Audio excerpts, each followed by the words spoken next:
Good evening students. So in today हम लोग ने EIA शुरू किया था माइन इन्वायरमेंट में. ओके, जिसको हम लोग इन्वायरमेंटल इम्पैक्ट असेसमेंट बोलते हैं. ओके, सो हम लोग ने पहले हम लोग ने देखा था कि डिटेल प्रोजेक्ट वगैरह कैसे बनता है. स्क्रीनिंग स्कूपिंग हम लोग ने समझा था डिटेल्स में. जो भी लोग न्यू हैं इस क्लासेस में, आप मेरे प्रीवियस 2 लेक्चर्स को रेफर करिए सो डैट कि आपको अंडरस्टैंडिंग हो जाएगी. ठीक है ना. सो हम लोग को जो रिपोर्ट बनाना होता है, ठीक है, तो प्रोजेक्ट डिस्क्रिप्शन में हमें सारा डिटेल्स देना पड़ता है. मतलब जो EIA रिपोर्ट का प्रिपरेशंस होता है ना, उसके बारे में बता रहा हूँ कि EIA रिपोर्ट्स में क्या होता है कि हमें बहुत सारे बेसिक इन्फॉर्मेशन देते हैं. ठीक है ना. जैसे आपको एक प्रोजेक्ट का जनरल बैकग्राउंड देना पड़ता है. ठीक है, जनरल बैकग्राउंड देने के बाद में उसका लोकेशंस क्या है, लॉटिट्यूड लॉन्गिट्यूड क्या है, ठीक है, रेलवे नियरेस्ट रेलवे स्टेशन क्या है, ठीक है, आपका mining lease area, annual production capacity, modernisation, ठीक है, ये सारी चीज़ आपको देना पड़ता है. फिर आपको description of project, okay, location of details. मतलब मैं आपको एक बताता हूँ तरीका. अगर आपके लिए EIA एप्लीकेबल है, ठीक है, स्क्रीनिंग में क्या करते हैं हम लोग बेसिकली, स्क्रीनिंग में हम लोग ये फाइंडिंग करते हैं कि क्या प्रोजेक्ट EIA के लिए एप्लीकेबल है या नहीं है. ओके, यही करते हैं ना. एक सेकंड.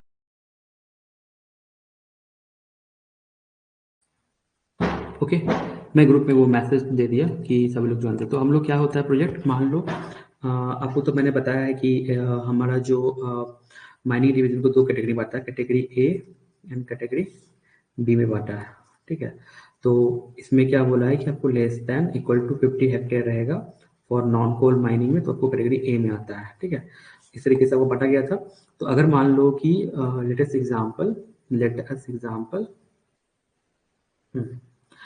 एग्जाम्पल क्या है कि मान लो आपका एक प्रोजेक्ट है और उसमें EIA एप्लीकेबल है. ठीक है, तो उसके लिए हमको क्या करना पड़ता है, डिटेल प्रोजेक्ट रिपोर्ट बनाना पड़ता है. Okay, we have to prepare detail project report.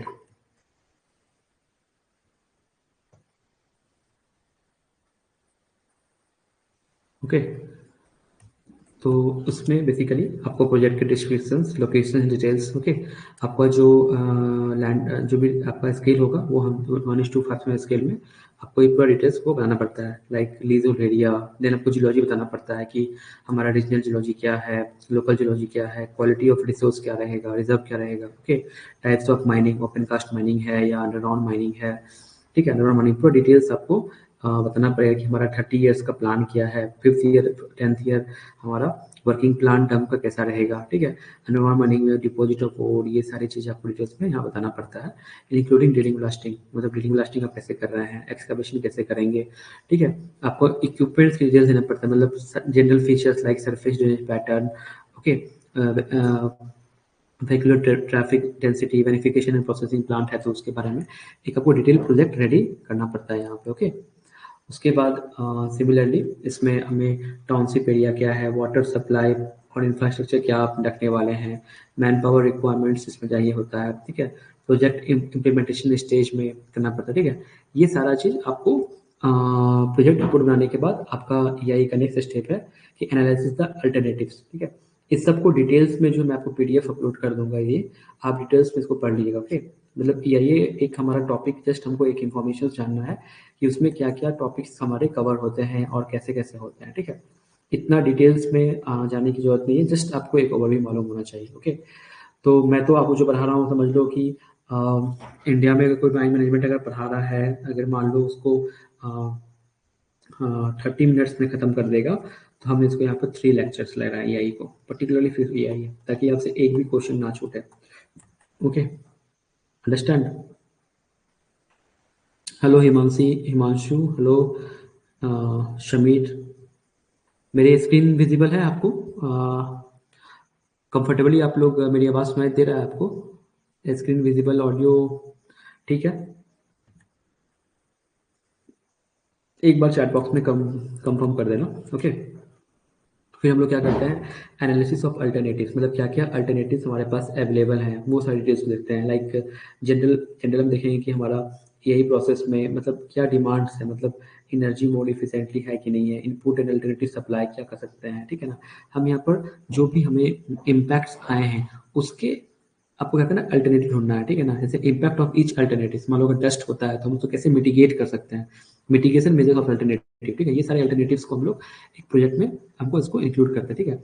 फिर आप डिस्क्रिप्शन ऑफ इन्वायरमेंट, फिर आप क्या करते हो, पर्टिकुलरली एक इन्वायरमेंट का चैप्टर्स होता है उसमें, EIA रिपोर्ट में हम लोग उसको भी डिटेल्स में बताते हैं। Okay, thank you. Okay, EIA का हमारा पास डिस्क्रिप्शन लिखना पड़ता है इन्वायरमेंट का, जैसे जनरल स्टडी एरिया क्या है, ठीक है। अब देखो 10 किलोमीटर रेडियस, देखो इसमें एक इंपॉर्टेंट पॉइंट है, जहाँ जहाँ इंपॉर्टेंट है मैं आपको बता दूँ, ठीक है। 10 kilometre radius from the boundary limit of mining area more than 50 hectare should be buffer zone, ठीक है। आपका बफर जोन जो है, मतलब इसमें दो टाइप के बफर जोन डिफाइन किए हुए हैं। मैं आपको बता दूं, ये इससे क्वेश्चन 100% आता है, आप इसको इग्नोर नहीं करना, इसलिए मैं आपको डिटेल्स में लिख के समझा देता हूँ। देखो इधर है लैंड एरिया हेक्टेयर, ठीक है, और ये है बफर जोन, ठीक है। अगर आपका 50 हेक्टेयर, 50 हेक्टेयर से ज़्यादा आपका लैंड है, ठीक है, तो आपका माइन बाउंड्री से 10 किलोमीटर रेडियस तक को हम बफर जोन कहते हैं, ठीक है। और अगर आपका 5 से 50 हेक्टेयर है तो आपका बफर जोन क्या हो जाएगा, 5 से 50 हेक्टेयर है, आपका माइन बाउंड्री से 5 किलोमीटर आपका बफर जोन हो जाएगा। अंडरस्टैंड, ठीक है। ये क्वेश्चन पूछा गया है लास्ट ईयर ये क्वेश्चन पूछा गया है कि आपका बफर जोन कौन कौन से हेक्टेयर में कितना है, ठीक है। सो 5 kilometre radius of the boundary limit of mining lease area of 5 कितना, ठीक है ना। अब बोलता है मैप एंड कोर और बफर जोन, ठीक है, nearly depending upon the location various monitoring station air water noise soil, ठीक है ना, indicate 2 kilometre 5 limit of the boundary. देखो इसमें ये क्या बोल रहा है, MOEF और CPCB का गाइडलाइन है कि आपको air water noise and soil का मॉनिटरिंग करना है, okay. You have to monitor the what, air water soil, ठीक है ना। तो आप क्या करोगे माइंस में, आपको एयर वाटर नॉइज सॉइल, ये जो इन्वायरमेंट डिटेल्स आपको वहां पर देना पड़ता है, ठीक है। बफर जोन क्लियर है आप लोग को यहाँ पर, यहाँ तक कोई दिक्कत, एनी इशू आप हमसे पूछ सकते हो। बफर जोन से क्वेश्चन आएंगे, डेफिनेटली आएंगे, ठीक है। अब बोलता है baseline information collected from the field survey monitoring the secondary data of resource will be clearly monitor. Normally आपको एक्सपर्ट अप्रेजल कमेटी जो है वो आपको क्या करता है, रिव्यू करेगा, ठीक है। आप क्या करोगे, अपने माइनिंग बाउंड्री से आप क्या करोगे, आप जस्ट यहाँ समझना, मान लो कि there is your mine, wait,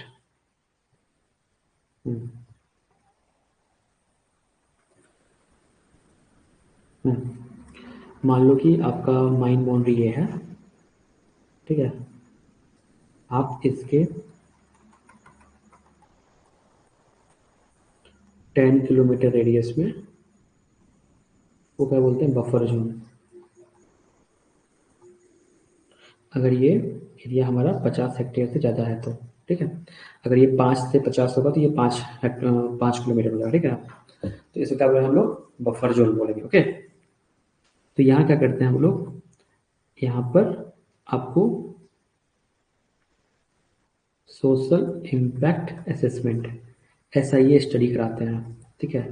इसकी हमारा सोशली वहाँ पर कौन कौन लोग कितना इफेक्ट पड़ेगा, ओके। तो बोलते हैं SIA, यहाँ देखो लिखा हुआ है ना कि इम्पैक्ट स्टडी होता है हमारा बेसलाइन में, जिसमें हम लोग देखते हैं land water air biological socio economic health में क्या प्रभाव पड़ेगा।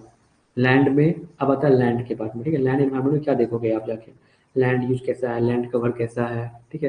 इसके बारे में टोपोग्राफिकल कैसा है, हिल है, स्लोप है, कोस्टल एरिया है, ठीक है। ये सारे डिटेल्स आपको 1:5 स्केल में उसका प्लान बनाओगे, ठीक है। ये सारे देखोगे। वाटर में देखना है कि आपका कैसा है, मतलब वहाँ पर बेसलाइन इन्फॉर्मेशन कलेक्ट करोगे कि भाई वहाँ पर मेटल्स है, एसिडिक वाटर है, ठीक है।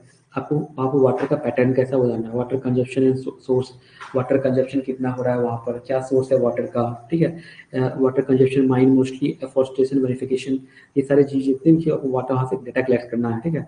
ग्राउंड वाटर जो है potential identifier central ground water board CGWB, ठीक है, सेंट्रल ग्राउंड वाटर बोर्ड जो होते हैं उसके द्वारा हम लोग आइडेंटिफाई किया जाता है कि जब आप माइंस खोलोगे तो कितना वाटर आपको वहाँ पर जरूरत पड़ेगा, ठीक है। तो ये सारी चीज़ आपको वहाँ पर डिटेल कलेक्ट करना है। ये कहाँ कैसे कलेक्ट करोगे, वहाँ पर एक जो SIA रिपोर्ट जो है सोशल इम्पैक्ट असेसमेंट रिपोर्ट है, आप वहाँ पर कलेक्ट करोगे, ओके। ये जो आप SIA का जो सर्वे करोगे ना, ये बेसिकली आप लोगों को बाइक में क्या करना पड़ता है, एक कंसल्टेंट को लगाना पड़ता है और कंसल्टेंट का टीम जो है आपको ये सारी इन्फॉर्मेशन कलेक्ट करता है और एक आपको रिपोर्ट बना के देता है इसी फॉर्मेट में, जैसे ये बना हुआ फॉर्मेट है, ठीक है। तो सरफेस वाटर, ये सारे डिटेल्स को आपको, मतलब डिटेल्स में आना, बट आपको एक ओवरव्यू मालूम होना चाहिए कि क्या क्या डिटेल्स वो आपसे पूछ सकता है, ठीक है। उसके बाद एयर इन्वायरमेंट हो गया, ओके। एयर इन्वायरमेंट आपसे आपसे वो पूछेगा, ठीक है। आपका एग्जिस्टिंग एयर क्वालिटी क्या है एरिया का, वेरी इंपॉर्टेंट इवोल्यूटिंग इम्पैक्ट है माइनिंग का, ठीक है। ये सारी चीज़ आपको डिटेल पूछेगा, sampling analysis should be through the plant and field monitoring, ठीक है। ये सारे डिटेल्स आपको वहाँ पर एयर इन्वायरमेंट रिलेटेड आपको कवर करना है, ठीक है। नॉइज इन्वायरमेंट क्या है, मतलब वहाँ पर कितना लेवल नॉइज है, उसको 24 आवर्स रिकॉर्डिंग करेगा, ठीक है। बायोलॉजिकल इन्वायरमेंट देखेगा, बायोलॉजिकल इन्वायरमेंट मतलब आपका इकोसिस्टम में क्या है, फ्लोरा फौना कैसा है वहाँ पर, ठीक है। एक्सपर्ट एडवाइजरी कमेटी जो है वो आपको सारा, आपका फॉरेस्ट लैंड है या गवर्नमेंट लैंड है वो सारा चीज़ दिखेगा। वाइल्ड लाइफ एंड एक्वाफौना, मतलब उसका वाइल्ड लाइफ डिस्ट्रीब्यूशन कैसा है, मूवमेंट्स कैसा है, ठीक है, कैसा मतलब उसका सोशो ये है, वो सारा चीज़ होता है, ठीक है। अब आता है socio economic environment. Socio economic मतलब वहाँ का फैमिलीज कैसा है, कितने गाँव वाले वहाँ रह रहे हैं, ठीक है ना, हमारे कोर जोन में कितने रह रहे हैं, बफर जोन में कितने रह रहे हैं, ये सारे रिपोर्ट्स आपको जो है बेसिकली EI में आपको कवर करना पड़ता है, ठीक है। अगर आप नहीं कवर करोगे तो आपका एक्सपर्ट अप्रेजल कमेटी वो रिजेक्ट कर देगा, इन्वायरमेंटल क्लियरेंस ही नहीं मिलेगा। यहाँ तक कोई दिक्कत Himanshu and all, please reply in the chat box at least. आप लोग चैट बॉक्स में लिखोगे तो मुझे समझ आएगा कि आपको समझ आ रहा है भी नहीं आ रहा है, ओके। मैं बता दूं आपको, मैं हम लोग जो यहाँ इसमें पढ़ रहे हैं, हम लोग पढ़ रहे हैं environmental impact assessment. Environmental impact assessment में एक बहुत बड़ा टॉपिक है, ठीक है, जिसको एक DGMS के सिलेबस में बहुत ही छोटा बस एक लाइन लिख दिया है ऐसा कि भाई आपको हाँ, आपको EIA पढ़ना है, ठीक है, ऐसा लिख दिया है, ठीक है।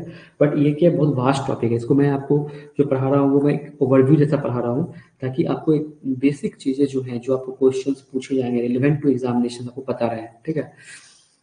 अगर मैं शॉर्ट्स में चाहूँगा तो एक पेज में खत्म कर दूंगा environmental impact assessment, okay. Himanshu समझ आ रहा है आपको?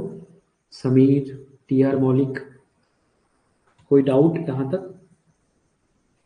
ठीक है, आपको वर्ड्स के मीनिंग को समझना है। सोशल इकोनॉमिक इन्वायरमेंट, इसमें क्या होता है, मतलब विलेजर्स देखेंगे कि कितने विलेजर्स रह रहे हैं, ठीक है, यहाँ लिखा हुआ है देखो। Composition and size of families कैसे हैं, एजुकेशन सिस्टम कैसा है, होम स्टेट लैंड कैसा है, इंफॉर्मेशन एग्रीकल्चरल और ये कैसा है, एम्प्लॉयमेंट सोर्स कैसा है, इनकम कैसा है, सेविंग, फैमिली एसेट, ये सारी चीज़ हमको वहाँ पर देना पड़ता है, ठीक है ना। अब आता है एम्प्लॉयमेंट एंड इनकम, ठीक है ना। एम्प्लॉयमेंट इनकम आपको बताना पड़ेगा कि अगर माइंस आता है तो कैसा इन, इन, इन, इन, वहाँ पर इनकम आएगा, ठीक है। पब्लिक यूटिलिटी, मतलब वहाँ पब्लिक यूटिलिटी के व्हीकल्स कैसा है, रोड, रेलवे, वाटर कैसा है, ठीक है, ये सारा डेटा को आपको वहाँ पर इंक्लूड करना पड़ता है। साइट स्पेसिफिक फीचर्स क्या है, मतलब ये सारे, मतलब नियर वाटर बॉडी रिजर्वायर कोई तो नहीं है, फॉरेस्ट कैसा है, टाउनशिप कैसा है, ग्राउंड वाटर्स कैसा है, ठीक है। डिटेल हाइड्रोलॉजिकल स्टडी करना पड़ता है इसके लिए, ये रिपोर्ट के लिए, ठीक है। ब्लास्टिंग वाइब्रेशन तक करना पड़ता है, ये सारी चीज़ आपको वहाँ पर कवर करना है, ठीक है। अब आता है anticipated environmental impact and mitigation measure, ठीक है। अब क्या हुआ, जो भी आपने इन्वायरमेंट इम्पैक्ट को ऊपर लिस्ट डाउन किया, ठीक है। यस, यस सर बोलने में आप लोगों को बहुत टाइम लग जाता है। बोबली, TR मौलिक, सिमरन, समीर, वसंत, आप लोग ना इसमें चैट बॉक्स में पार्टिसिपेट करो कि आपको समझ आ रहा है भी कि नहीं आ रहा, मतलब ऐसा नहीं हो कि मैं पढ़ाते जाऊँ आपको समझ ही नहीं आ रहा हो, ऐसा नहीं होना चाहिए। इट्स टू वे कम्युनिकेशन हमारे, मतलब तभी आप समझ पाओगे चीज़ों को अच्छे से, ठीक है ना।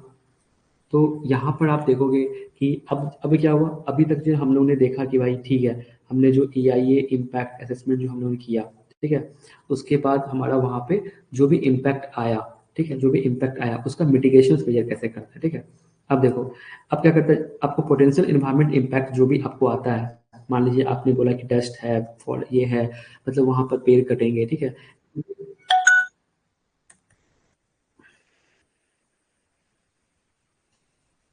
बबली, आपको कुछ बोलना है तो आप चैट बॉक्स में मुझे बता सकते हो, I will definitely answer your questions. देखो अब क्या है, मतलब आपको पॉजिटिव इम्पैक्ट भी बताना है, नेगेटिव भी बताना है, land degradation mining area, land जो डिग्रेड कर रहा है, ये सारी चीज़ आपको वहाँ पर बताना है, ठीक है। लैंड इन्वायरमेंट मतलब एंटीसिपेटेड इम्पैक्ट क्या आएगा, मतलब एंटीसिपेटेड का मतलब ये होता है कि आपने जो कैलकुलेट किया है, मतलब पेपर पे सर्वे करके वहाँ पर, ठीक है। अगर लैंड में आ रहा है तो आप उसको कैसे, मतलब मिटिगेशन मेजर क्या क्या करेंगे, देखो यहाँ लिखा ना मिटिगेशन मेजर, आपने इम्पैक्ट पे लिख दिया। सबसे पहला तरीका क्या होता है, इसका रिपोर्ट बनाने के टाइम में आपको क्या करना है, रुको यार थोड़ा सा, just I have to create some of the page, wait a second.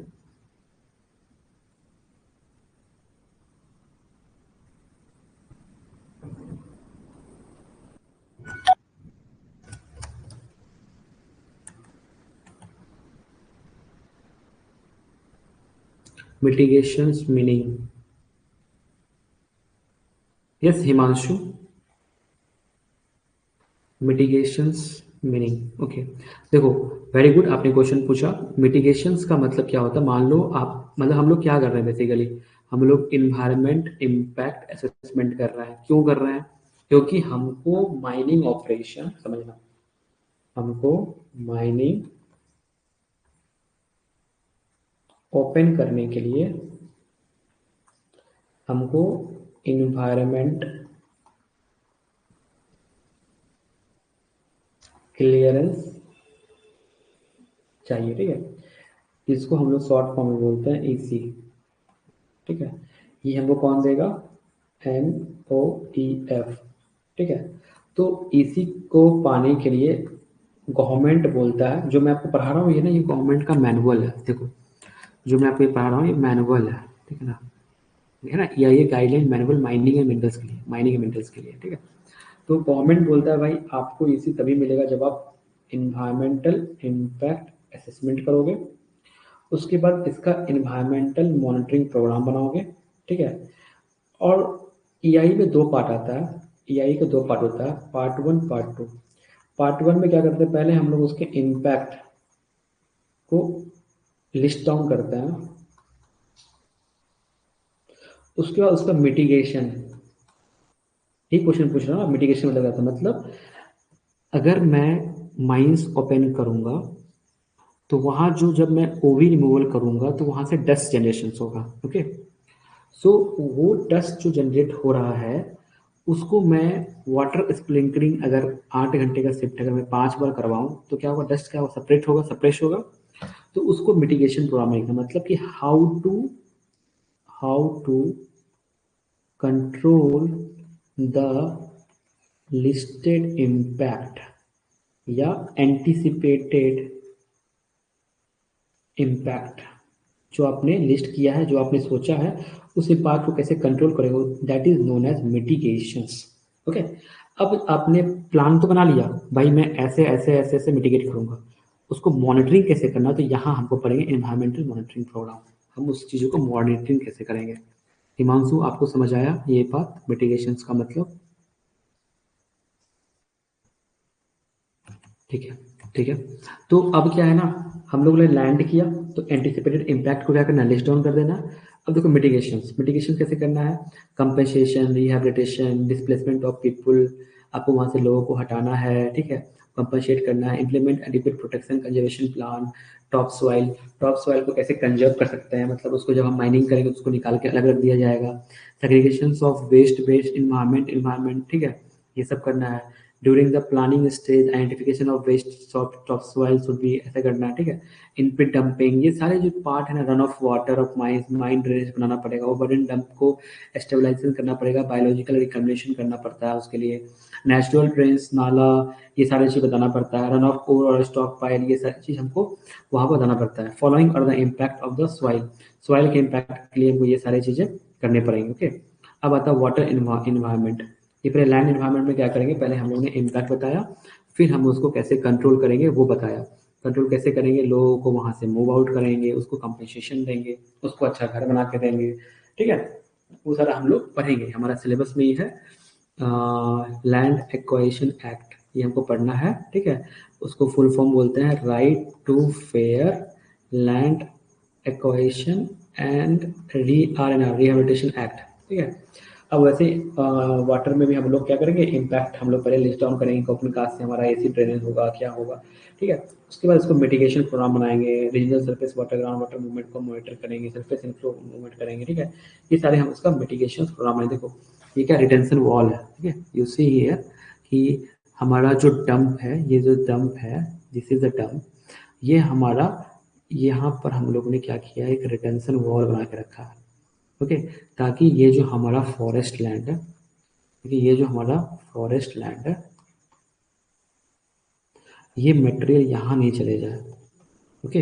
इसलिए हम लोग इसको ऐसा बना कर रखे हैं, ठीक है। ये सारे मिटिगेशन मिटिगेशन मेजर्स हैं, ठीक है। आप ये टैंक एंड देखो, जो भी माइंस का पानी आएगा इधर से आएगा, यहाँ पर क्या होगा, यहाँ पर एक बड़ा सा टैंक बना देते हैं, यहाँ पर जस्ट सेटल जाएगा, फिर यहाँ से पानी बाहर जाएगा, ठीक है। तो इसको हम लोग बोलते हैं चेक डैम, सेटलिंग डैम, ये सारी चीज बनाते हैं, ठीक है।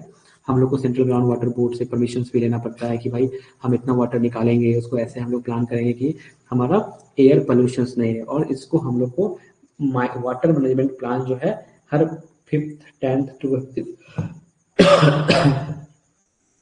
20th and 25th and 30 year तक हम उसको मॉनिटर करके हम उसको पूरा प्लान बनाएंगे। यहाँ तक कोई दिक्कत? मुझे सभी लोग का यस या नो चाहिए। समीर, टीआर, मौलिक, हिमांशु, यहाँ तक कोई दिक्कत?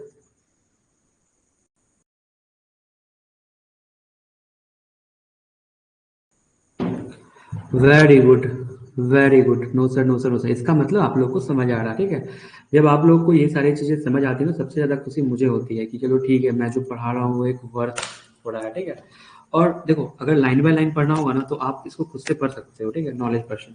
लेकिन मुझे क्या है ना, मतलब ठीक है, मैं अगर एआईए पढ़ा रहा हूँ, एआईए को पढ़ाऊंगा तो मैं वो 20 घंटा 30 घंटा पढ़ा सकता हूँ, ठीक है। बट उस टॉपिक को इतना एलोबरेट करना भी सही चीज नहीं है, ठीक है ना। तो मैं आपको एक ऐसा नॉलेज दे देता हूँ कि आपके एक भी क्वेश्चन नहीं छूटेंगे। इनफैक्ट मोर देन नॉलेज आपको मैं दे रहा हूँ, ठीक है। तो सेम जैसे मैंने लैंड का देखा ना, अब देखिएगा एंटिसिपेटेड इम्पैक्ट, मतलब कि आपने क्या क्या इम्पैक्ट को सोचा है।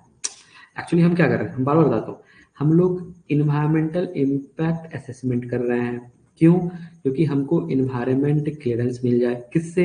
हमको मिनिस्ट्री से, MO, EF एंड CC से क्या मिल जाए, AC मिल जाए, ताकि हम अपना माइन स्टार्ट जल्द से जल्द कर पाए।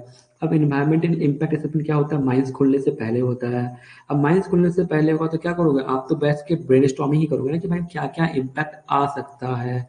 उसको वैसे भी बोलते हैं एंटी, मतलब पता लगाना, सोच के पता लगाना, ब्रेनस्टॉर्मिंग करके पता लगाना कि भाई अगर माइंस मैं ओपन करूंगा तो इन एयर को क्या क्या इम्पैक्ट आएंगे। तो पहले क्या करना है, रिपोर्ट में आपको जब एआई रिपोर्ट बनना है तो पहले आपको सारे इम्पैक्ट को यहाँ डाल देना है कि भाई उसके नियर बाइज में रोड है तो वहाँ पर रोड में रोड खराब हो जाएगा, रिवर्स है, रिवर्स में आपको वाटर चला जाएगा, डस्ट जाएगा, तो उसके बाद आपको यहाँ पर मिटिगेशन प्लान बताना, ठीक है भाई।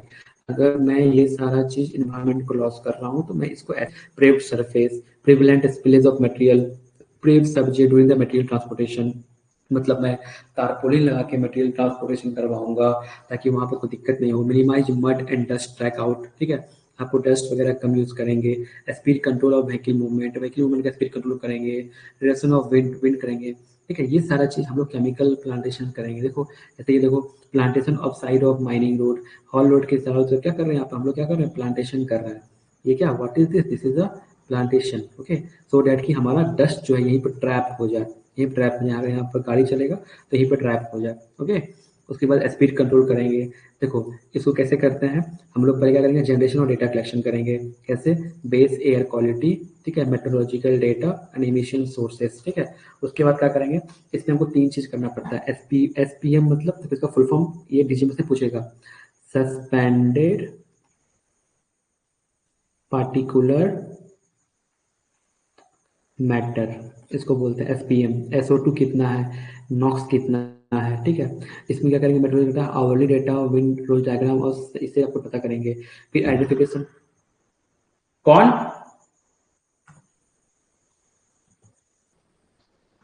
हाँ ओके हिमांशु, सॉरी कोई आ गया था। Now it is okay, okay. So क्या होगा ना, फिर हम लोग इमिशंस का सोर्स पता करेंगे कि भाई इमिशंस कैसे कैसे आ रहे हैं। Identification of mining activities, okay. Estimation करेंगे कि भाई कितना रेट ऑफ इमिशंस आ रहा है, ठीक है। फिर हम क्या करेंगे, इसका मॉडलिंग बनाएंगे कि भाई कितना कितना आ रहा है, कंसंट्रेशन क्या है, ठीक है। एंड देन माइनिंग एक्टिविटी से कितना आ रहा है, देन उसके ऊपर हम उसका माइनिंग का जो माइनिंग आएगा उसका हम एक प्लान बनाएंगे, ठीक है, इनिशियल सोर्स ऑफ माइनिंग, ठीक है। फिर व्हीकल्स का डेटा कलेक्ट करेंगे कि व्हीकल से कितना आ रहा है, मटेरियल्स स्टॉक पाइल से कितना आ रहा है, मतलब हर एक चीज, मतलब मैं एयर का सारा चीज करेंगे, ठीक है। कन्वेयर से करेंगे, कन्वेयर से कितना इमिशंस होगा, तो कन्वेयर से हो तो मैं उसमें मिटिगेशन का ड्राई फॉग डस्ट संप्रेशन डिवाइस लगा देंगे ताकि हमारा मिटिगेशन को हम कैप्चर कर पाए, ठीक है ना। बायोलॉजिकल कंट्रोल्स करेंगे, ये ऐसे करके हम लोग क्या करेंगे, हम लोग ने जो भी एंटीसिपेटेड हमारा जो भी इम्पैक्ट्स होगा उसको हम लोग मिटिगेट करेंगे इसी वे में, ठीक है। सिमिलरली अब नॉइज, अब क्या करेंगे, नॉइज का हम एंटीसिपेट करेंगे, क्या क्या भाई भाई नॉइज से क्या क्या इम्पैक्ट आ सकता है, ठीक है। Noise is peak particle velocity, इसका फुल फॉर्म पूछता है, पीक पार्टिकल वेलोसिटी, पीपीवी बोलते हैं, ठीक है ना। फिर हम नॉइज का पता करेंगे, भाई ओवरबर्डन ये सब जो भी चलेगा मशीनरी से कितने नॉइज आएंगे, ठीक है। उसका फिर मिटिगेशन प्लान बनाएंगे कि भाई एडमिनिस्ट्रेशन कंट्रोल क्या होना चाहिए, ठीक है ना। उसके बाद ऐसे करके हम लोग सिमिलरली बायोलॉजिकल इन्वायरमेंट, मतलब पेड़ पौधा फ्लोरा फूना ये सब क्या है, बायोडाइवर्सिटी एक्शन प्लान बनाएंगे, ये सब कोई इंपॉर्टेंट है, बायोडाइवर्सिटी एक्शन प्लान बनाएंगे, ठीक है ना। और हैबिटेट एक्शन प्लान बनाएंगे कि भाई जहाँ जहाँ पर पशु पक्षी या जानवर्स हैं उसको कैसे सेव करना है, ठीक है। उसका जो लेटेस्ट गाइडलाइन है उसके हिसाब से करेंगे। फिर सोशो इकोनॉमिक, मतलब इंसान के बारे में देखेंगे, भाई गांव वाला को क्या प्रॉब्लम आएगा। Social impact, social impact assessment is a process of analysing, monitoring and managing the social consequence of the project, मतलब सोशली वहां पर आने के बाद में, मेगा प्रोजेक्ट आने के बाद में या माइनिंग प्रोजेक्ट आने के बाद में क्या क्या होगा, तो हम लोग क्या करेंगे, उसका मिटिगेशन प्लान बनाएंगे कि भाई ठीक है, welfare plan for funding project proponent. Project proponent का मतलब क्या होता है, जो भी लोग लैंड लॉस्टिव हैं या जो उस प्रोजेक्ट से अफेक्टेड होंगे उसको हम लोग बोलते हैं प्रोजेक्ट प्रोपोनेंट, ठीक है। Rehabilitation resettlement scheme, as per जो गवर्नमेंट का बोलता है कि भाई अगर आप किसी को हटा रहे जमीन से उसको रिहेबिलिटेशन करो, उसके लिए इंफ्रास्ट्रक्चर बना के दोगे, education health care road supply water ये सब दोगे। भाई किसी का आप जमीन ले लोगे तो आपको ये सारा चीज़ तो प्रोवाइड करना पड़ेगा, ओके। आपको infrastructure facility like educational institute water supply health care का डेवलप करोगे, okay. Various compensatory package formulated improvement social economic करने से मॉनेटरी कंपनसेशन मतलब अगर किसी का जमीन गया है या खेत गया है तो आपको उसको पैसा देना पड़ेगा, रिसेटलमेंट प्लान बनाना पड़ेगा, कंपनसेशन काइंड ऑफ, ठीक है, साइट रिवरेशन इंश्योरेंस देना पड़ेगा, ठीक है। अब आता है mine waste management. Mine waste management मतलब डंप मैनेजमेंट। देखो मान लो जैसे ये डंप है, ये स्लाइड भी हो सकता है, ओके। तो आपको क्या करना है, उसको आपको active over and dump planning करना पड़ेगा, स्लोप स्टेबिलिटी बनाना पड़ेगा, ठीक है। आपको मैक्सिमम स्लोप बोल दिया 37 डिग्री ज़्यादा नहीं रखना है, overall slope not exceeding 28 degree, ठीक है। आपसे पूछ देगा ये क्वेश्चन आता है उसमें 37 डिग्री में टिक मारिएगा। मैक्सिमम 37 डिग्री से ज़्यादा आपको डंप का स्लोप नहीं बनाना है। और ओवरऑल स्लोप का मतलब क्या होता है मैं आपको बता दूं यहाँ पर एक बार स्केच डायग्राम बना के, सो डेट कि आपको समझ आ जाए। मान लो कि ये आपका वेट वेट मान लो ये आपका डंप है,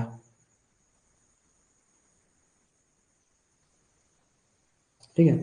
तो ये आपका क्या है, सॉरी मैंने गलती बना दिया। हम्म, अब सही बनाया, ठीक है। मतलब ये बेंच नंबर 1 का 37 डिग्री मैक्सिमम होना चाहिए। और ओवरऑल मतलब इसका टो, ठीक है ना, बॉटम बेंच का टो और टॉप बेंच का क्रस्ट, मतलब ये वाला, ठीक है।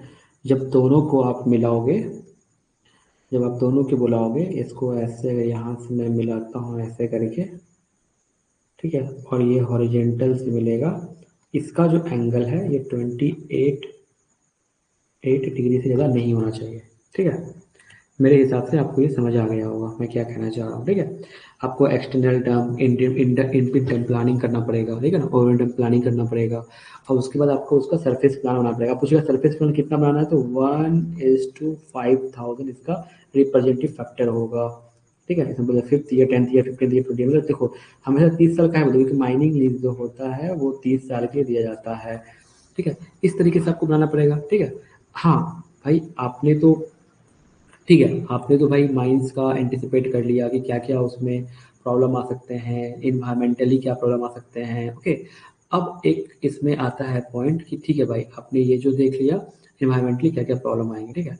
नाउ इस टाइम, इसका टाइम आता है कि भाई ठीक है आपने इन्वायरमेंटली तो सब चीज़ देख लिया, but what about what about, मान लो कि आपने ये चीज़ देख लिया, ठीक है। अब इसमें आपसे पूछेगा, ठीक है, आप तो माइनिंग ओपन करने के लिए आपने EIA बनाया, बट आप उसको वैसे छोड़ के नहीं जा सकते ना, आपको माइन क्लोज करने के लिए भी आपको बनाना पड़ेगा plan.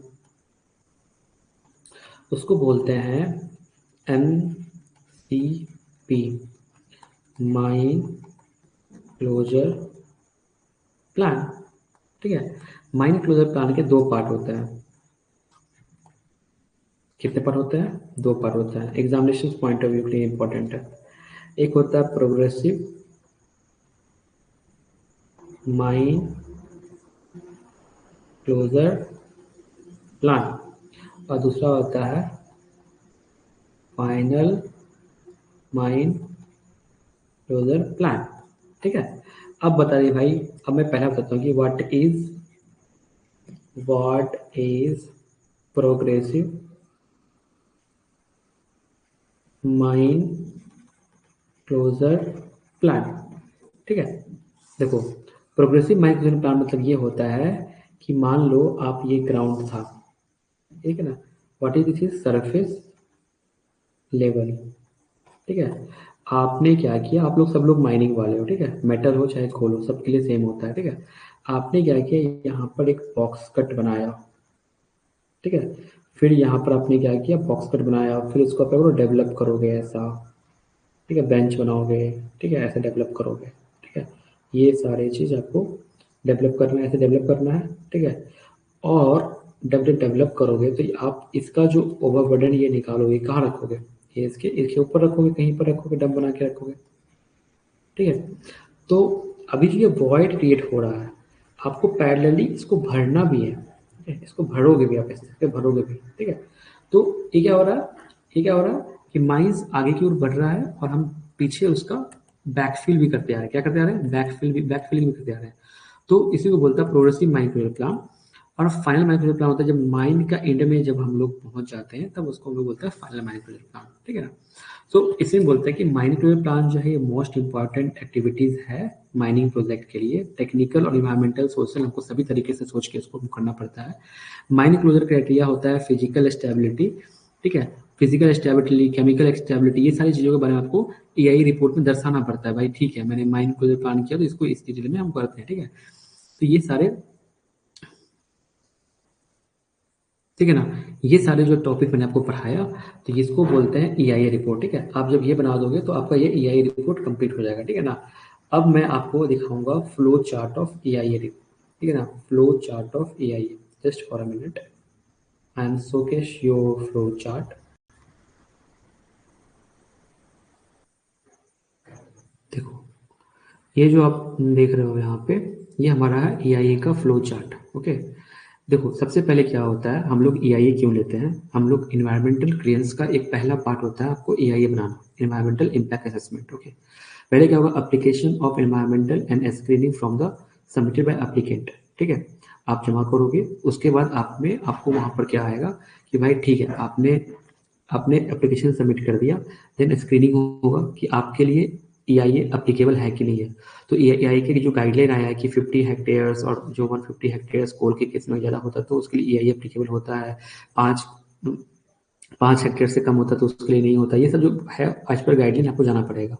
Then town and country planning department review application screening form, आपका एप्लीकेशन फॉर्म आएगा, ठीक है ना। उसके बाद क्या होगा, इसमें 3 बातें आएंगी यहाँ से।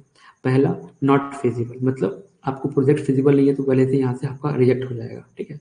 उसके बाद दूसरा पॉइंट आता है कि भाई नो EIA, अगर C कैटेगरी का है, आपको कोई EIA कैटेगरी जाना है, आप स्टैंडर्ड डेवलपमेंट एप्लीकेशन प्रोसीड्यूर बना के आप वहाँ पर इसी ले सकते हो। लेकिन अगर कैटेगरी बी में आता है, ठीक है ना, अगर कैटेगरी बी में आता है या कैटेगरी ए में आता है, दोनों के कैसे मैं बता रहा हूँ। अगर कैटेगरी ए में आता है तो आपको यहाँ पर आगे जाना है, कैटेगरी बी में आता है तो आपको directly impact and monitoring assessment करना है, ठीक है। तो हम लोग बेसिकली जितने भी माइनिंग होते हैं कैटेगरी ए में आते हैं, क्योंकि वो बहुत बड़ा एक हेक्टेयर, मैक्सिमम 50 हेक्टेयर ज़्यादा वाले माइंस होते हैं, तो इसमें क्या EIA रिक्वायर्ड होता है, ठीक है ना। और इसमें कैटेगरी बी में लिमिटेड EIA रिक्वायर्ड होता है, इसमें डिटेल चाहिए। तो जिसमें कैटेगरी ए में क्या हुआ, एक आपको इन्वायरमेंटल इम्पैक्ट असेसमेंट करना पड़ेगा। तो उसके बाद क्या सेकंड आएंगे स्कोपिंग एंड टीओआर प्रिपरेशन, मतलब स्कोपिंग करेंगे, टर्म्स ऑफ रेफरेंस प्रिपरेशन करेंगे, पब्लिक नोटिस डालेंगे, पब्लिक में मीटिंग करेंगे और स्कोप को अपना फिक्स करेंगे, हम लोग क्या क्या एनालिसिस करना है उस एरिया में। हर एरिया में डिफरेंट डिफरेंट होता है। देन उसका इम्पैक्ट एनालिसिस होगा, उसका क्या बनेगा, mitigation and impact management plan बनेगा, जो मैं आपको बताऊँ कैसे कैसे बनता है। देन आपका एक EI रिपोर्ट तैयार हो गया, जिसमें माइंड क्लोजर प्लान भी आता है। देन आप क्या करोगे, यहाँ पर पब्लिक हियरिंग करवाओगे, ठीक है ना। आप एडवर्टाइजमेंट निकालोगे कि भाई पब्लिक हियरिंग होने वाला है, पब्लिक का कंसल्टेशन लोगे कि मैं ये प्रोजेक्ट लाने वाला हूँ, वहाँ पर क्या क्या होगा। देन क्या होगा, पब्लिक का भी पॉइंट को इस EI रिपोर्ट में आप डालोगे। देन फाइनलाइज ऑफ EI और जस्ट, उसमें क्या होगा, कुछ पॉइंट काटेगा, कुछ पॉइंट ऐड होगा, उसके बाद आपका फाइनल EI बनेगा। देन आपका डिसीजन मेकिंग आता है। अगर आपको जो यहाँ पर एक वर्ड आता है एक्सपर्ट अप्रेजल कमेटी, मैं बार बार बोलता हूँ, अगर आपको एक्सपर्ट अप्रेजल कमेटी का फुल फॉर्म पूछता है तो वो क्या, वो कमेटी होती है जो आपको EI को रिव्यू करती है, ठीक है ना। तो यहाँ पर क्या होगा, फाइनल एडजस्टमेंट में डिसीजन मेकिंग क्या होता है, एक्सपर्ट अप्रेजल कमेटी होता है जिसके सामने आपका डिटेल प्रेजेंटेशन होता है, और वो कमेटी आपको या तो अप्रूव करेगी या तो फिर आपको नहीं करेगी। तो अगर नॉट अप्रूव हुआ तो फिर से आपको रीडिजाइन करना पड़ेगा, रीसबमिट करेगा, पब्लिक कंसल्टेशन, क्वेश्चन पेपर, ये सब फिर से आपको करना पड़ेगा, ठीक है। देन आपको यहाँ से वापस रीसबमिट करके पब्लिक हियरिंग आना पड़ेगा। देन आपको ये आएगा, फिर आपको डिसीजन मेकिंग आएगा, अप्रेजल अप्रेजल कमेटी जो है, ठीक है ना, अप्रेजल कमेटी मेंबर्स अगर आपको अप्रूव कर देते हैं, एक्सपर्ट अप्रेजल कमेटी का अप्रूव कर देते हैं, तो आपका आएगा approved with conditions of certificate of environment, मतलब एनवायरमेंटल कंडीशंस तो मिलेगा आपको, एनवायरमेंटल क्लियरेंस मिल गया, बट उसमें कंडीशंस दिए रहेंगे कि भाई आपको गांव में पानी देना है, डस्ट सेपरेशन करना है, ये करना है, वो करना है, 10 क्लॉज 20 क्लॉज रहेगा, ठीक है। फिर आप क्या करोगे, इसका कंप्लायंस रिपोर्ट बनाए। कंप्लायंस रिपोर्ट मतलब कि जो 10 या 50 पॉइंट मिनिस्ट्री ने आपको रिकमेंडेशंस किया based on the environmental impact assessment, आप उसको साइट पे फुलफिलमेंट करो। देन आप क्या करोगे, समेशन ऑफ डिजाइन प्लान, आप प्लान को अप्रूव कराओगे, फिर उसको आप इंप्लीमेंट करोगे, ठीक है। And then information contribute to EI, ये हमारा पूरा डिटेल EI का हमारा एक प्रोसेस है। इसमें कोई भी डाउट आपको किसी भी लेवल पे डाउट है तो हमसे पूछ सकते हो, क्योंकि मैं यहाँ पर EI को खत्म करने जा रहा हूँ। ओके, एनी डाउट, TR मौलिक, शमीर, हिमांशु, आवाज सुनाई दे रही है, स्क्रीन विजिबल है, please confirm me now. Then हमारा एक नया टॉपिक स्टार्ट होगा, एनवायरमेंटल मॉनिटरिंग प्रोग्राम, ठीक है, EMP जो आपको पढ़ना है सिलेबस में। EIA आपका डिटेल में मैंने खत्म किया है, यहाँ तक कोई भी डाउट है? No sir, it means you are understanding very well. TR Maulik आपका क्या फीडबैक है? Sameer, I am giving you 1 minute, आप लोग ब्रेनस्टॉर्मिंग कर लो। EIA यहाँ पर खत्म हो रहा है, प्लीज कंफर्म मी।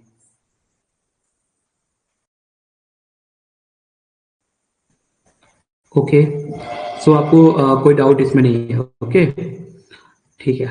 सो हाँ, now coming to the, I am starting the new topic which is known as environmental monitoring programme.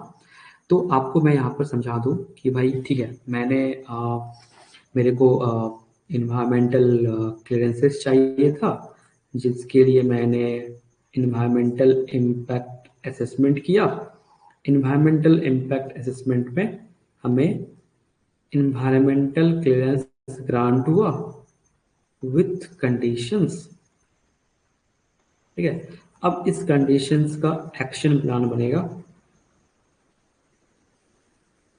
कि भाई पॉइंट नंबर 1 कि मुझे मिनिस्ट्री ने गाइडलाइन दिया कि मुझे रेगुलरली हमें वहाँ पर डस्ट सेपरेशन के लिए हमें वहाँ पर वाटर स्प्रिंकलिंग कराना है। दूसरा, डंप का स्लोप मैनेजमेंट करना है। ऐसे 10 कंडीशंस मिलेंगे। इसीलिए इन सारे रिकमेंडेशंस को करने के लिए हमें एक इन्वायरमेंटल मॉनिटरिंग प्रोग्राम बनाना पड़ता है।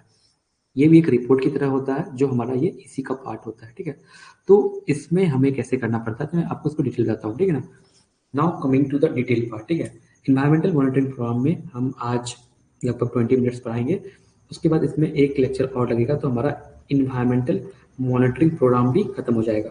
ओके, ठीक है। इन्वायरमेंटल मॉनिटरिंग प्रोग्राम क्या हो गया, जो भी कंडीशंस आएंगे, जो भी हमें बताया गया, तो इसमें एक डिटेल रिपोर्ट बनेगा। तो ये रिपोर्ट कैसे बनेगा, उसकी पूरी गाइडलाइंस दी हुई है, ठीक है।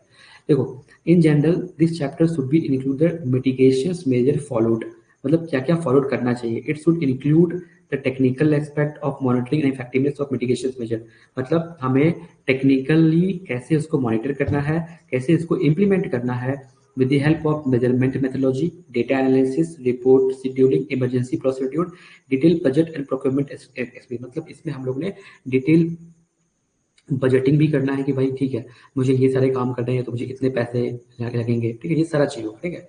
It should include summary matrix और environmental monitoring and during the construction and operation stage.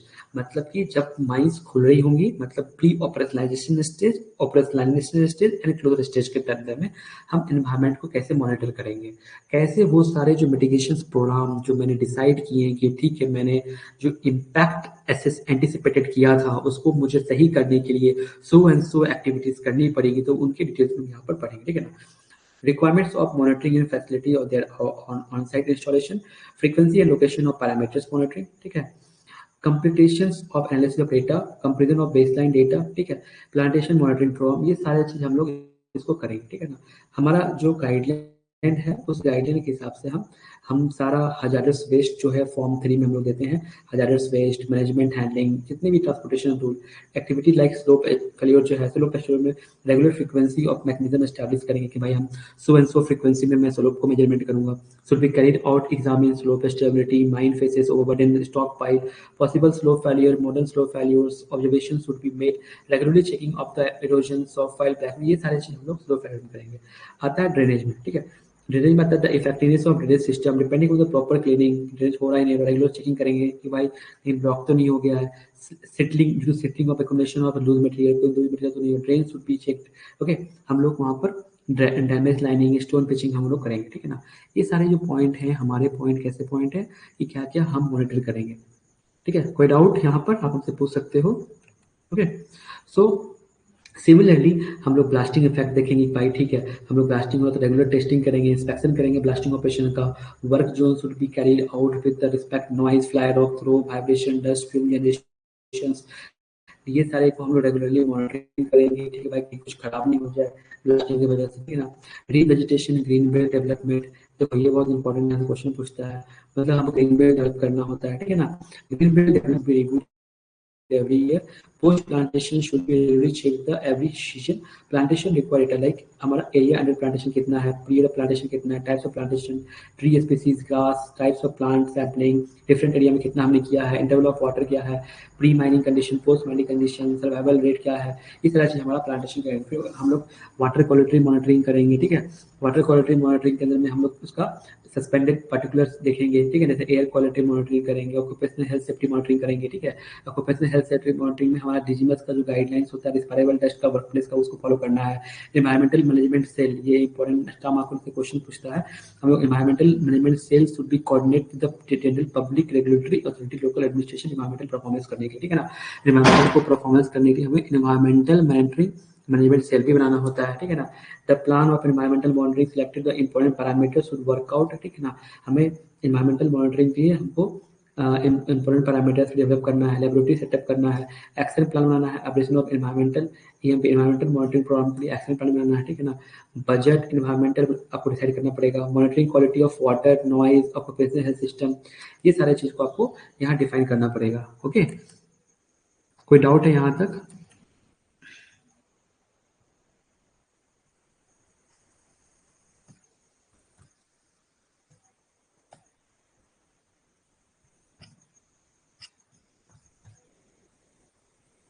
देखो ये सारा जो है ये सब भी आपको पढ़ना है,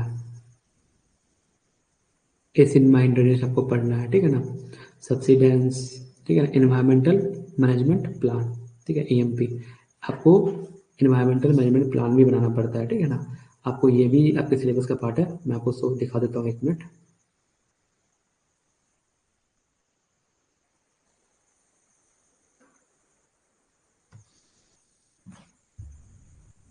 अभी हम लोग क्या पढ़ रहे हैं, एनवायरमेंटल मॉनिटरिंग प्रोग्राम पढ़ रहे हैं, ठीक है ना। देन हम लोग उसके बाद पढ़ेंगे एनवायरमेंटल मैनेजमेंट प्लान, ठीक है। दोनों में डिफरेंस होता है कि हम लोग इन्वायरमेंटल को कैसे मैनेज करते हैं, कैसे प्लानिंग करते हैं, वो दोनों बहुत काफ़ी डिफरेंस होते हैं। जस्ट ओपन हो गया, 1 second, I am showing to you.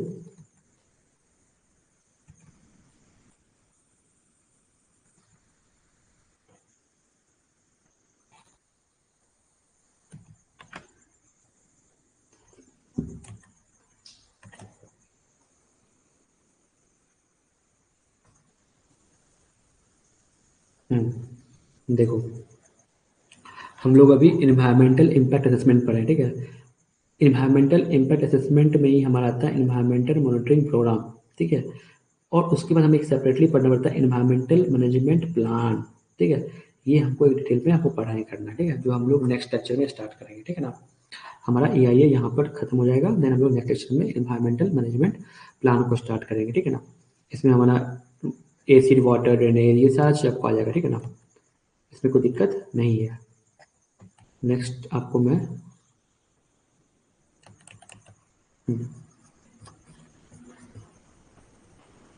ठीक है ना। तो ये सारी चीज़ हम लोग क्या करेंगे, प्लानिंग करेंगे, मॉनिटरिंग और इवैल्यूएट करेंगे effectiveness of various specific aspect of technological and mitigation measures क्या क्या है। एनवायरमेंटल ऑडिट कराएंगे including the budgeting financing of management resource and environmental management. Hydrogeological मतलब कि वाटर जो भी पानी आती है माइंस में, माइन लाइफ में कैसे वो रिस्टोर होगा, कैसे रिकन्वर्शन करना है, ठीक है ना। Plantation of monitoring program ensure survival and growth rate of plantations को देखना है।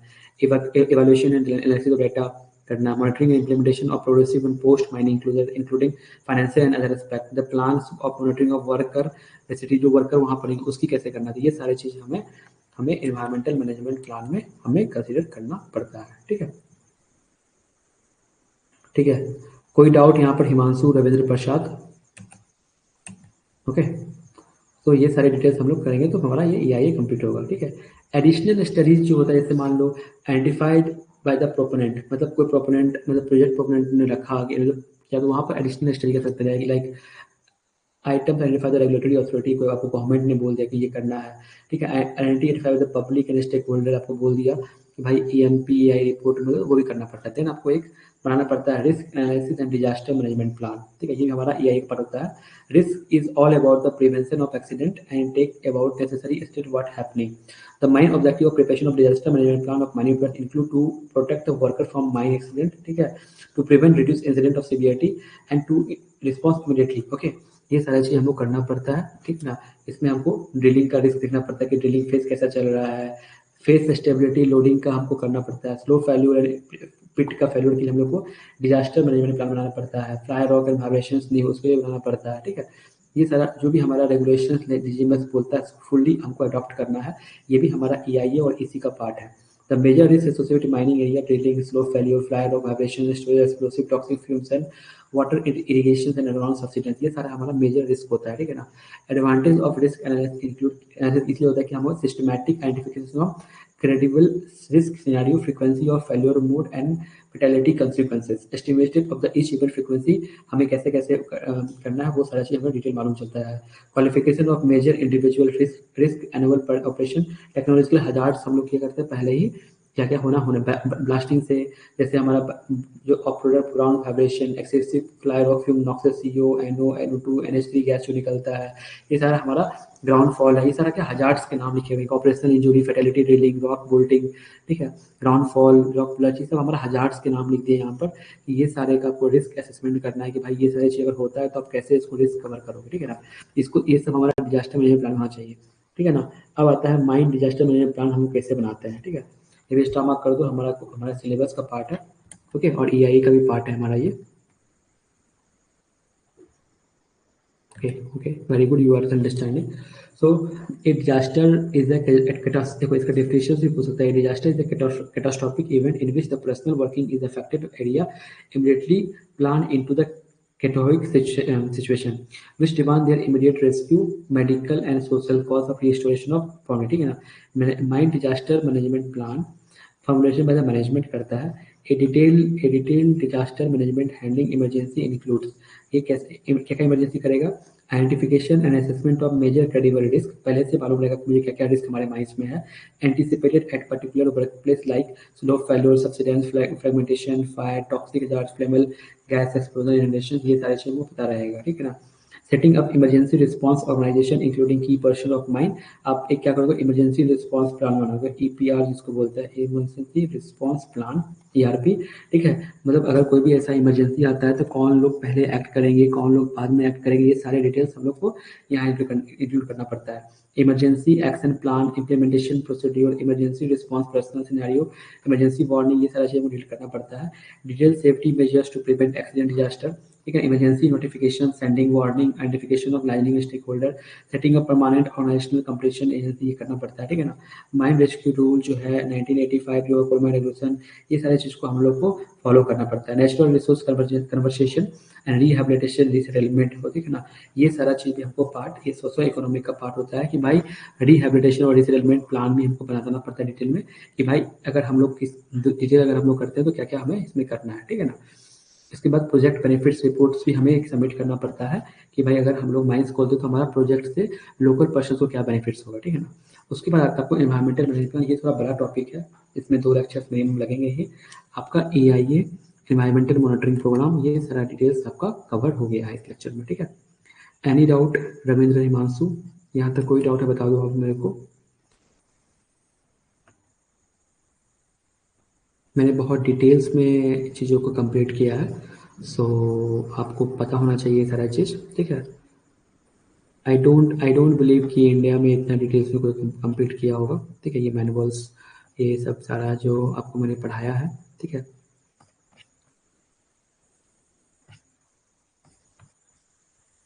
देखो, मैंने इन्वायरमेंटल ईआईए में पहले मैंने इंट्रोडक्शन कंप्लीट कर दिया आपका, ठीक है।